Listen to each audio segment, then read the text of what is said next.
All right, what's going on today, guys? Welcome to the Jason Wojo podcast. I'm happy to have Raleigh Williams with me.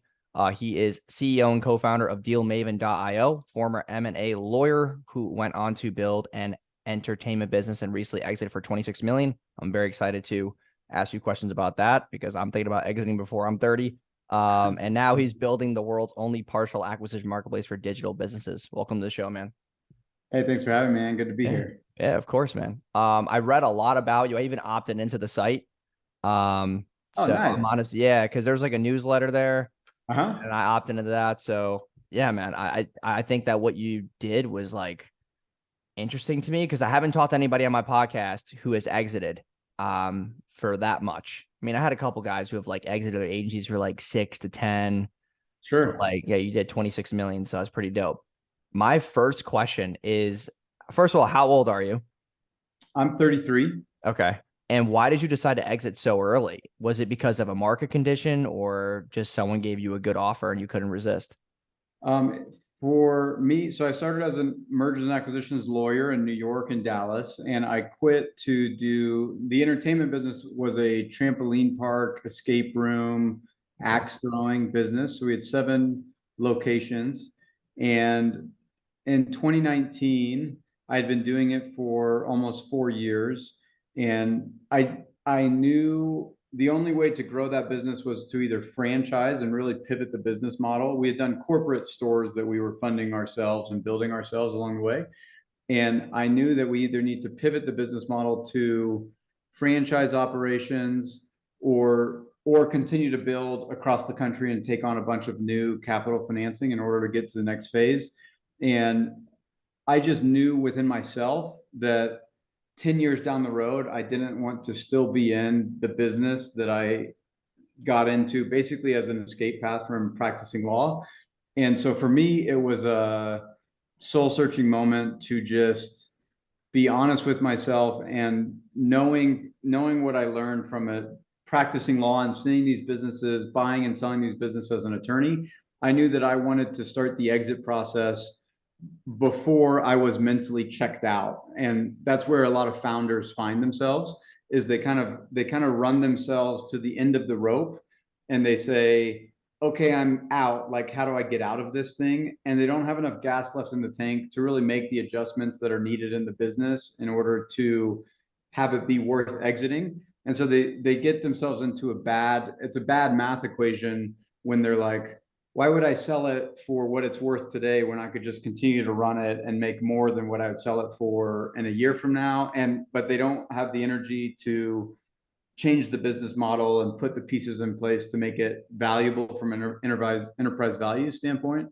And I had seen that enough times with distressed businesses that I just wanted to start that exit process right when I started to feel the hesitation, like when my COO would call me and be like, "Hey, we have this problem."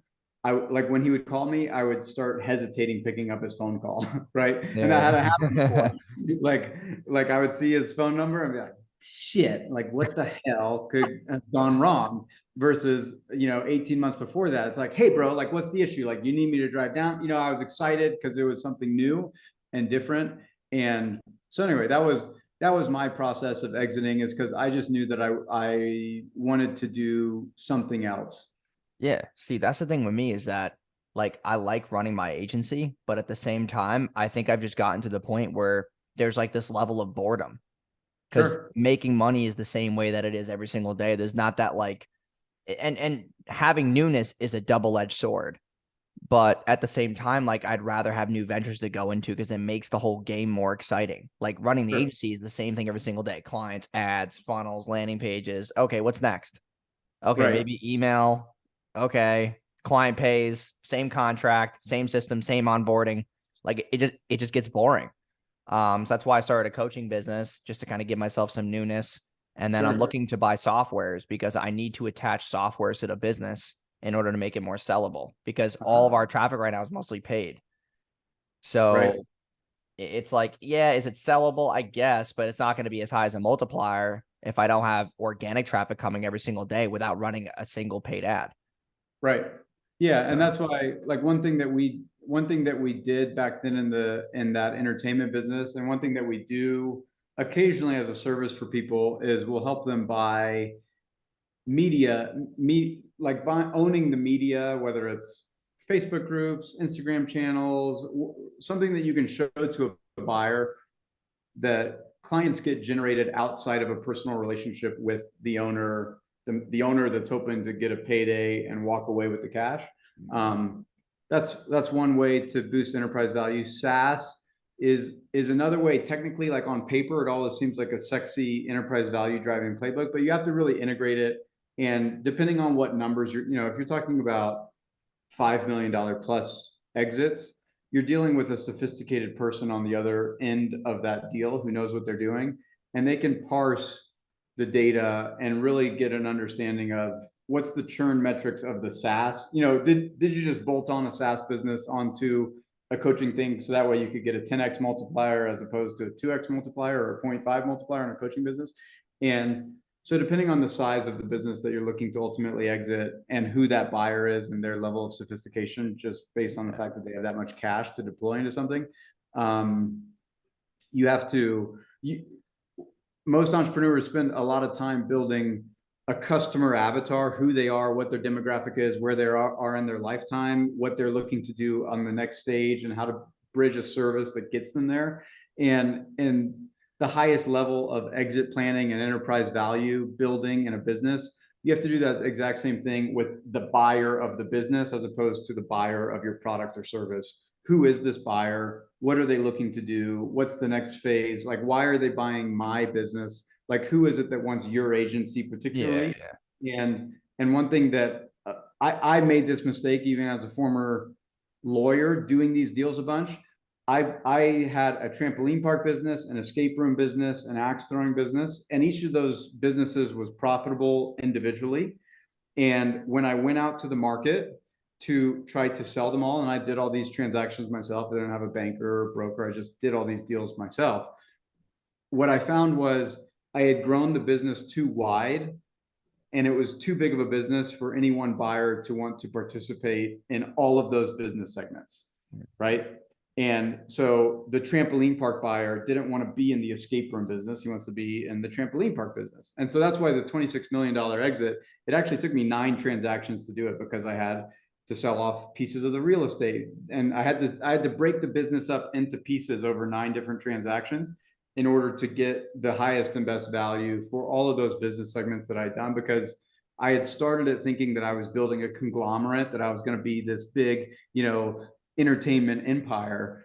And then when it came time to sell, nobody had the $26 million that I wanted, and wanted to be in all of these operational businesses that I had built. And so that would just be something that, as you're thinking about building enterprise value, you may be adding SaaS and it may be accretive, you may be becoming more profitable, but also knocking more buyers out of the potential acquisition realm than what you think that you could be. And you don't really know that until either you make the mistake like I did, or you kind of start thinking about and having conversations with potential buyers or advisors that can help you through the process. Now, right now, with the recession coming, like BizOp is always one of the biggest niches that makes a lot of money during this time. Yeah. Either they want to get into a new business, but as far as acquisitions, like, where did you see that back in 2008, 2009? What do you really depict for the market coming up for people trying to do acquisitions? Like, what does that look like? I think it's market by market, and a lot of it depends on what's the type of debt that you're bringing to a deal. So typically, if you're under like the $10 million range, and you're bringing the Small Business Administration debt, basically it's the cheapest debt that you can get out there for business acquisitions, because the federal government will backstop the loans that the banks issue for it. I think that if you have a business that is very high growth but not very profitable because it's expensive to grow to the next level, e-com would be a great example of. A lot of times e-com businesses, as they're growing, they're more and more cash intensive until you get to the exit. I think that the markets will seek yield, basically cash coming out of the business much more frequently. I think that they're going to shy away into like high growth, cash intensive endeavors and move more and more into just things that are cash generative, which are usually services. You know, an agency would be an example of that. Informational products, like the last business that I bought was a couple weeks ago, and it was an informational certification business that teaches that is a biz op that teaches pharmacists how to become geneticists as a new endeavor to leave their pharmacy job. Mhm. And so I'm currently acquiring businesses that are and I bought that based off the fact that it's super cash generative and it's a defensible niche. And and I know that the investors that I brought into that deal were investors that like that deal because there's a lot of cash flow involved in that business that can be distributed very easily, and you can grow that type of business without, you know, the growth of it isn't massively cash intensive, like something like e-com or even SaaS can be pretty cash intensive on the front end of it, depending on where your customer acquisition costs are. So I think the days of losing money in the name of the growth will make it all worth it, or the exit will make it all worth it, even though we've lost money along the way. All of those, you know, I'm seeing a ton of kind of venture distress deals where it's these guys that raise money in 2019, 2020, 2018 on a venture debt playbook that are in a lot of trouble because they don't have the cash runway to get to a level of stability where it can cash flow the way that it needs to in order to start returning money to investors. And so that's where I think every market's, you know, every little sub market's kind of different. And but I think high level, if you have something that's cash generative, I think you'll be in a better spot than growth stocks. And that's not how it's been in the past 3 years prior to today. Mhm. It's, oh, you have cash, nobody wants cash, cash is trash, like we want growth, not cash. And I think that narrative is flipping. Yeah. So what kind of KPIs, like if you're looking at a business right now to buy, what are the most important KPIs that you look at first before even addressing the deal any like further? Like are there like these first indicators that you look at to know if it's even worth looking at? Me personally, I typically won't look at anything if the expectation of the seller in today's market, if the expectation of the seller is more than 5x, 5 times trailing 12 months profit, you know, if they want more than 5, really, like I like to be, I would say 4 generally, but 5, if it's 5, it needs to be a business that's been around for, you know, 5 to 7 years plus. I would say I'm very hesitant to look at anything that's been established in the past 2 years unless it's a massive discount to what the trailing 12 months cash flows look like. So I just start with, does it make sense financially in terms of what the price expectations are relative to how the business has performed? That's kind of like my first blush thought, because I come from and then if that all checks out, then we start getting into the more of the marketing, you know, customer acquisition costs, fulfillment costs, what's our, you know, contribution margin on revenue, and some of the more marketing intensive and customer acquisition cost things. But I individually start with what is the expectation relative to trailing 12 months profit. And if it's above really 4 times, then it's too expensive for me. Is it because they haven't been through an economic swing yet? You're kind of looking for them to be able to be stable through an economic swing? Because two years is way too small. Yeah, 2 years is a massively small sample size, right? And it's a really bad past 2 years because you have COVID, which had completely wonky economics in all segments. You know, it really juiced e-com. People are staying at home. And I also typically invest. I don't like to do full acquisitions where the seller is walking away, like the one that I just did. I bought 2/3 of the business and the owner stays in and continues to operate. So for me, it's what are the financial metrics from a price expectation, and then are they interested in continuing to stay on? Because I've been a seller of businesses myself, and I know that for me, the quality of the asset of a business whose owner is still interested in going and pushing on, just wants some cash off the table, that's a much better asset typically than something that, the owner has been kind of checked out for 6 months and it's just like, okay, now let's get this thing ready to sell. Well, also like the transition might be lazy because if they already checked out, them trying to transition the business over you might just be like a shit show. Yeah. It's going to Yeah. take more like And, lag time too. and that's why I don't like, particularly on full exit deals, I know that there's going to be a lot of work that has to be done. In real estate, it's called kind of like deferred maintenance, where they should have changed the roof 3 years ago, but they're 4 states away, so they haven't. And businesses have that too, kind of like deferred capital expenditures that they should have been continuing to invest in their people and their processes, and they've stopped doing that because they just wanted to suck cash out of the business because they were ready for the entrepreneurial payday. And I've just been involved in enough businesses where I come in expecting things to maintain the trend line, and the trend line dips and you got to reinvest and you got to kind of revive the thing. And so I like the deals where the entrepreneur stays in the boat with me and we build toward the 10x exit together, simultaneously, as opposed to them taking the payday and going off to Mexico. Yeah. So what niches do you not advise people to do acquisition in? Especially with the market right now. Like, I look, advise people not like to it's do acquisitions in niches that they don't understand. And so as long as you're within your circle of competence and you can look at a business, and if you can't look at a business within 5 minutes and know things that you could improve, of kind of like there's found money here, right? Then you're looking at a business that it's going to be really hard for you to wrap your head around and for you to really understand. And like this business that I bought 2/3 of, I brought in a partner. She sells through webinars. I brought in a partner who's an expert in webinars. He looked at the business and he said, bro, there's 5 things that if we can change these tomorrow, like we'll be able to improve it immediately. I knew that this business was around. I had known about this business for like 4 months, and I was trying to help her sell in an advisory role. We were gonna broker the deal and take a percentage of it.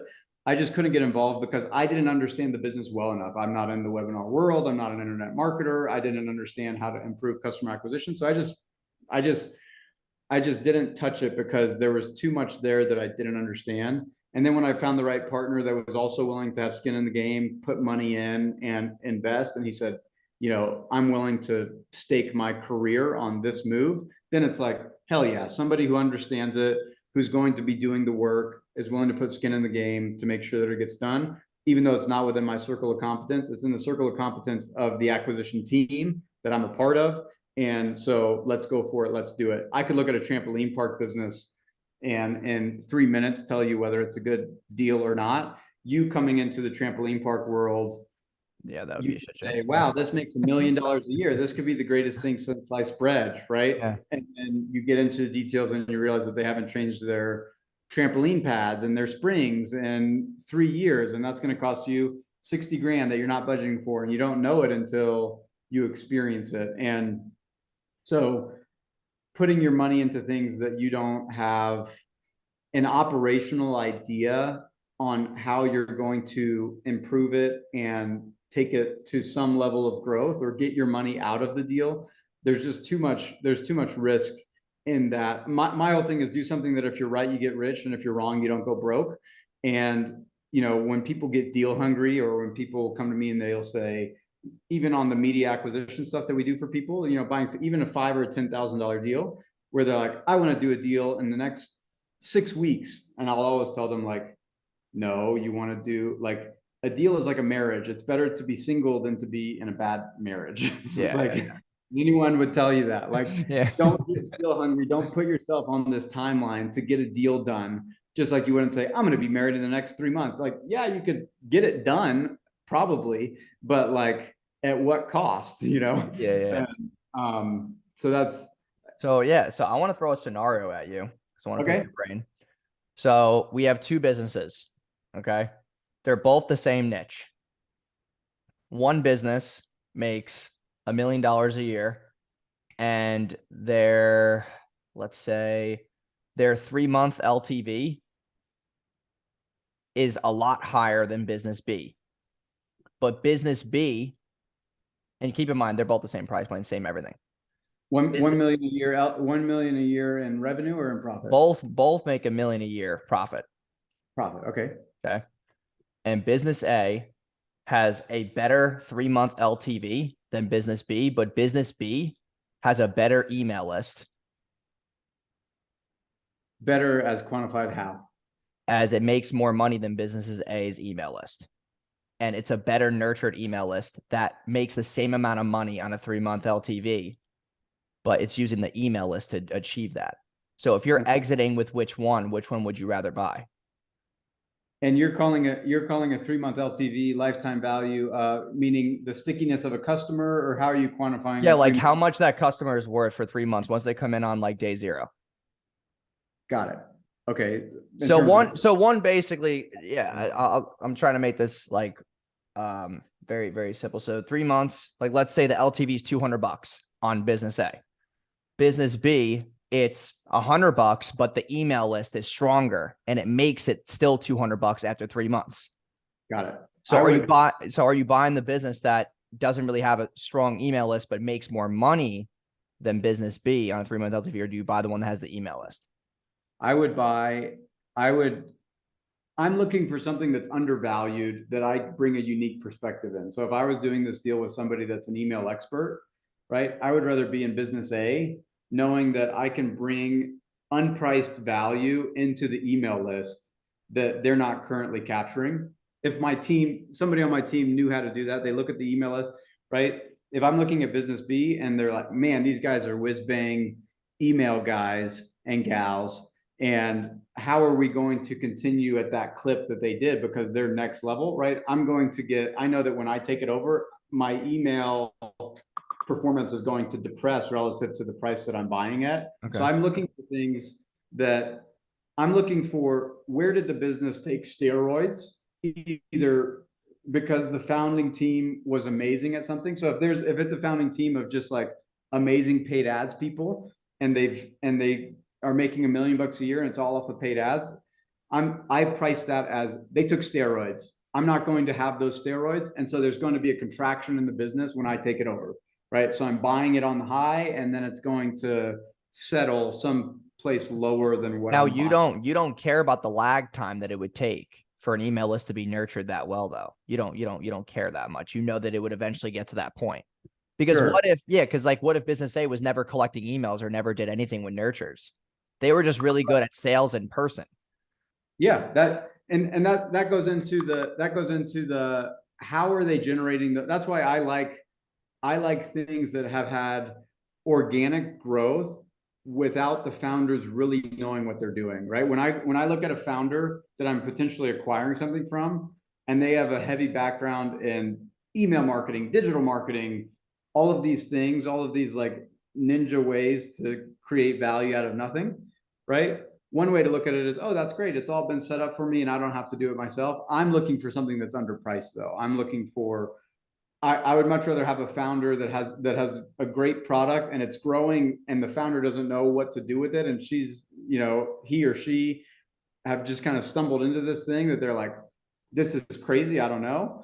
Versus a drop shipping store that shows that they made 300 grand, but I know it was built by somebody who knows Facebook ads and how to juice numbers properly because that's their skill set.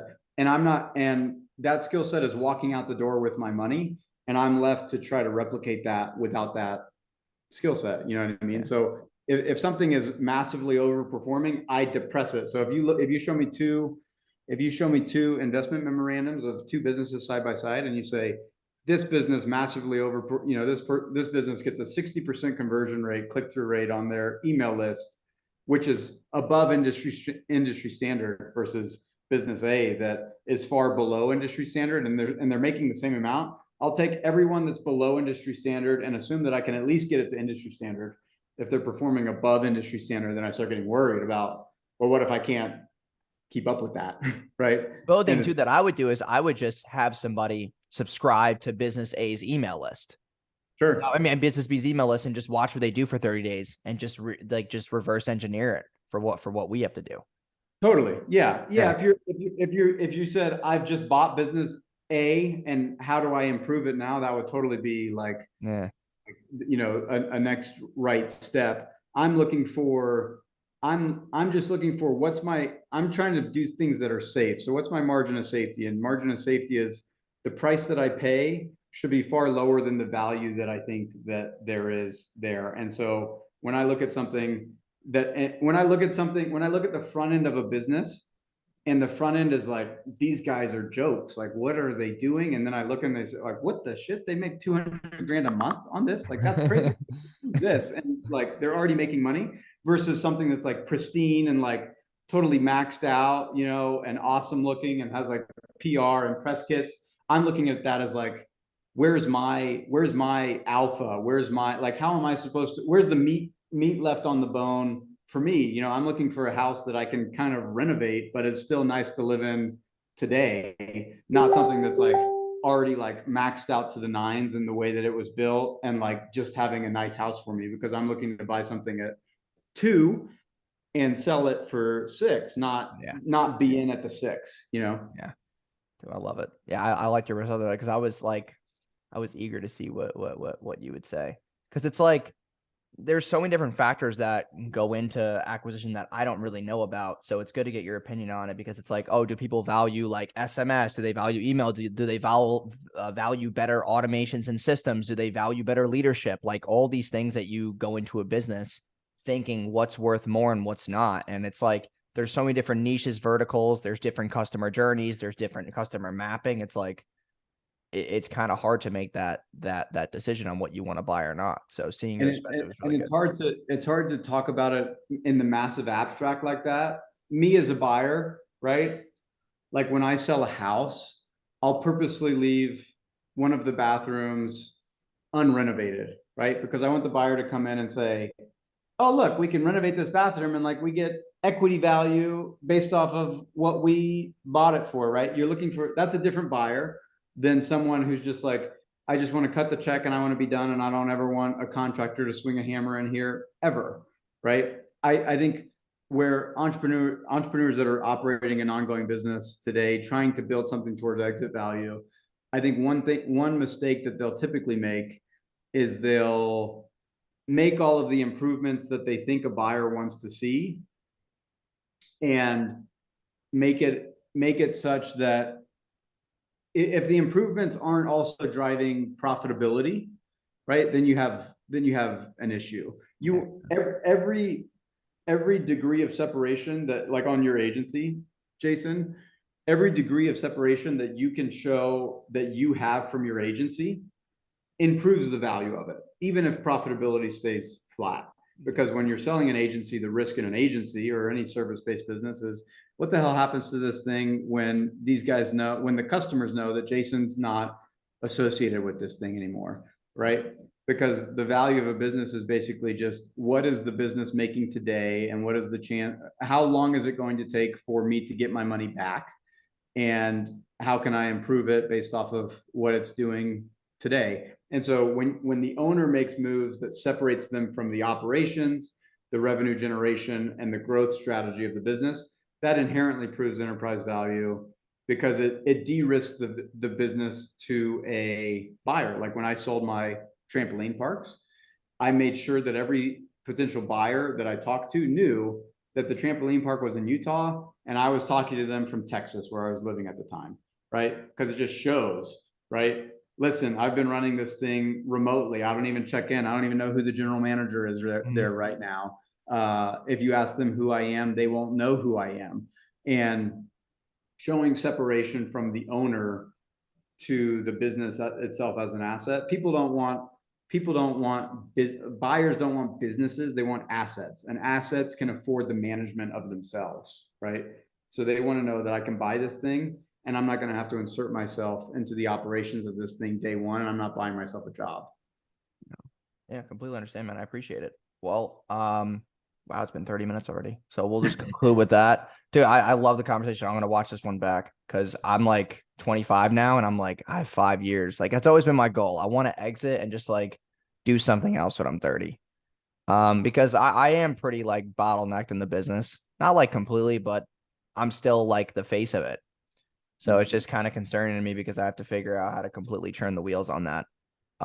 Because all of our ads have my face in it. And it's like, it's just kind of tough. That's all. And just all the people that work underneath me, we have like 55 people, and it's just a shit ton of headaches because all the technological crap that happens, all the headaches and all the things that I can't control with ad platforms, it is a hard business to sell. Agencies are very difficult. It's probably one of the hardest businesses to sell because, like, let's say we give buyer the business manager for all of our clients. And let's say during that transition, the business manager gets banned. Like, we can't control that. But if that ever happened, that could turn into a storm on its own. So it's like these small things that can happen that could completely bring the business belly up. Yeah, and sometimes in those type of businesses, sometimes it's better to, like, if I didn't find a buyer for my trampoline park businesses or my escape room businesses, my next move was going to be to just put in a CEO that makes, 150, 200, $250,000 a year, plus gets phantom equity, gets equity upside. And so if your agency is making $1 million today, you put in somebody that will replace you, you pay them 200 grand a year plus 15 or 20% of the profit that gets generated in addition to what it's already doing from the time that they take over. So I'm going to pay you 200 grand a year, which is 10% of your net profit, but it should take you completely out of the business. So you're now making 800 grand free cash flow as opposed to $1 million of very time intensive operating income.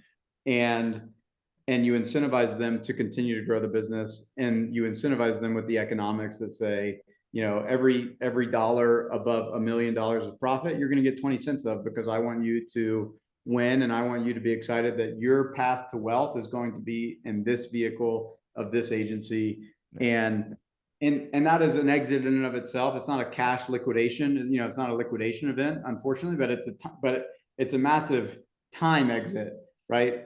And you can still get the cash flow.